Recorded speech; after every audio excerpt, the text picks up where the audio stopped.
Monsieur le Président, la présente intervention en cette Chambre s'inscrit dans une continuité argumentaire visant à partager avec le public canadien mes observations portant sur le caractère sectaire du processus d'édiction des politiques publiques observable depuis l'accession de ce gouvernement. Dans le cas qui nous préoccupe, à savoir le projet de loi C-478 portant sur la prolongation du délai préalable à la libération conditionnelle, il m'importe d'indiquer aux citoyens que cette initiative n'est en réalité qu'une énième tentative du gouvernement conservateur de présenter des mesures visant à modifier le code criminel au travers de projets de loi privés mis de l'avant par des députés d'arrière-ban qui font du bruit en ce moment.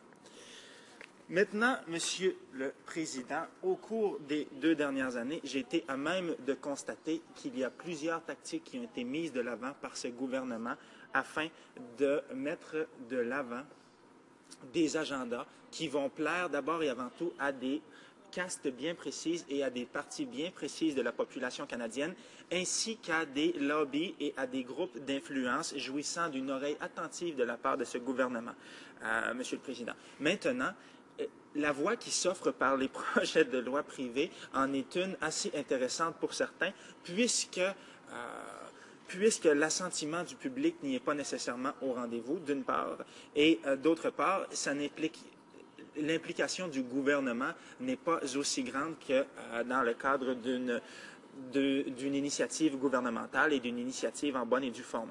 Et souvent, trop souvent même, Monsieur le Président, je vous dirais que les projets de loi privés sont mis de l'avant afin de sonder le public et afin, entre autres, de plaire à une portion bien précise de la population, à plaire à des lobbies, comme je l'ai déjà indiqué, mais également afin de faire mousser la popularité et le tout selon une perspective bien électoraliste et selon une perspective de mise en marché. Trop souvent, ce que je constate, Monsieur le Président, c'est que les conservateurs perçoivent l'édiction des politiques publiques, l'édiction et l'implémentation des politiques publiques à titre de marchandisation ou de mise en marché. Hein?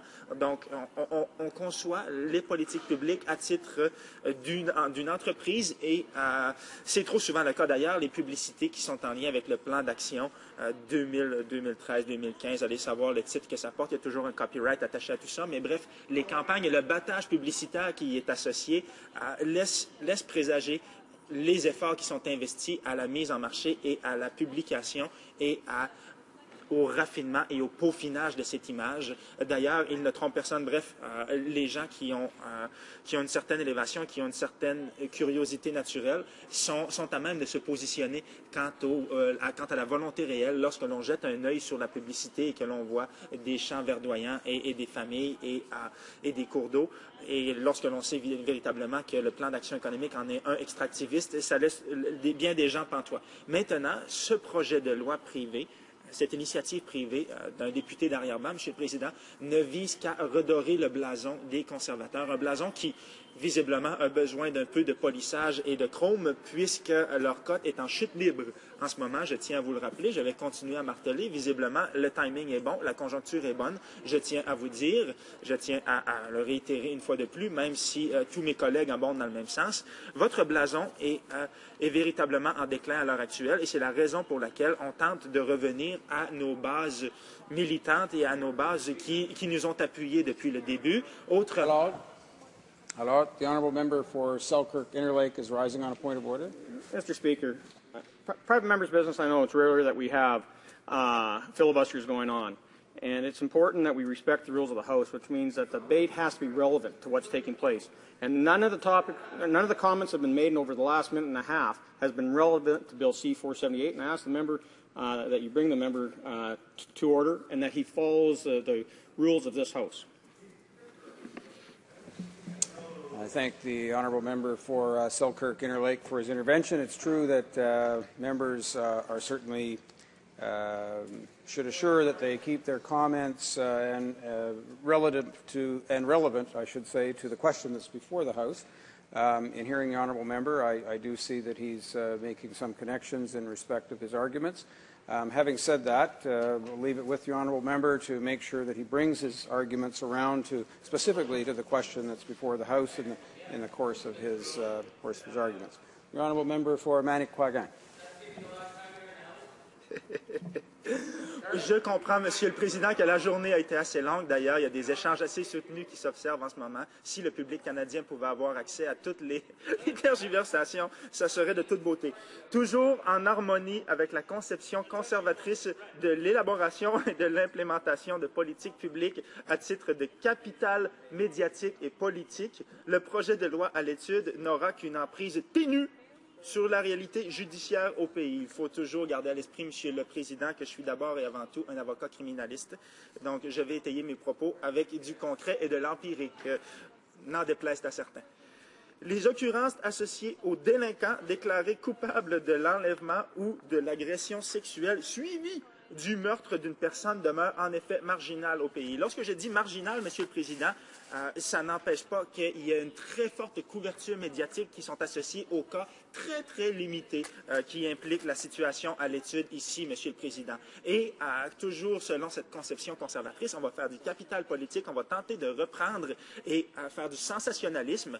Puisque ces dossiers jouissent d'une très bonne couverture, eh bien, on va tenter de redorer tout simplement notre blason en démontrant que nous sommes du côté des victimes et nous allons agir quand, dans la réalité, il n'y a qu'une emprise très, très ténue sur la réalité judiciaire et sur l'occurrence de ce type de dossier. Moi-même, pour avoir traité plusieurs centaines de dossiers lorsque je travaillais à l'aide juridique et encore quelques centaines de dossiers lorsque j'ai ouvert mon propre cabinet en pratique privée, j'ai jamais eu à traiter ce type de dossier. Pourtant, déjà en 2007, juste après mon assermentation, j'ai été appelé à travailler sur des cas d'homicide et sur des cas assez sordides. Je vous épargne les détails, mais jamais je n'ai été appelé à me positionner quant à un dossier impliquant enlèvement, agression sexuelle suivi d'un meurtre. C'est assez limité. À titre d'information, la jurisprudence nous indique, Monsieur le Président, que ce type de dossier, il y a une ou deux occurrences à la grandeur du pays par année et les individus sont déjà condamnés à perpétuité.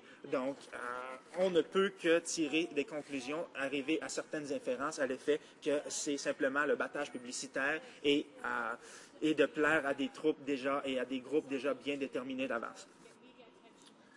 Dans le cadre de la présente analyse, il convient également de sous-peser les aléas associés aux initiatives influant sur l'imposition de peines maximales. Si le Canada ne se base plus sur une période maximale de 25 ans, des arguments seront mis de l'avant pour que diverses infractions combinées soient traitées de la même façon. Maintenant, Monsieur le Président, lorsque je rédige mes interventions,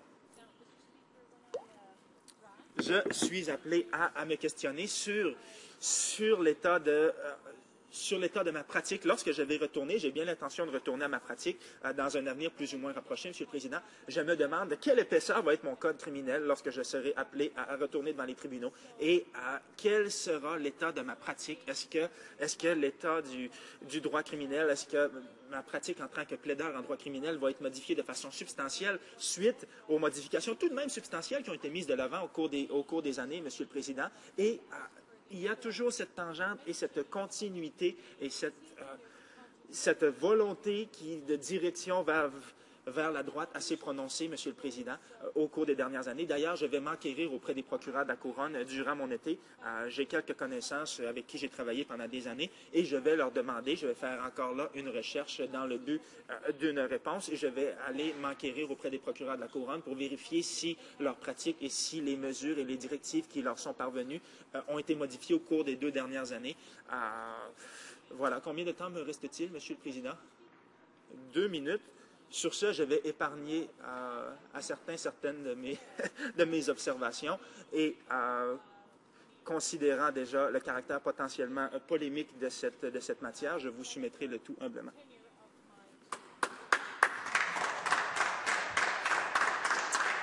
Resuming debate.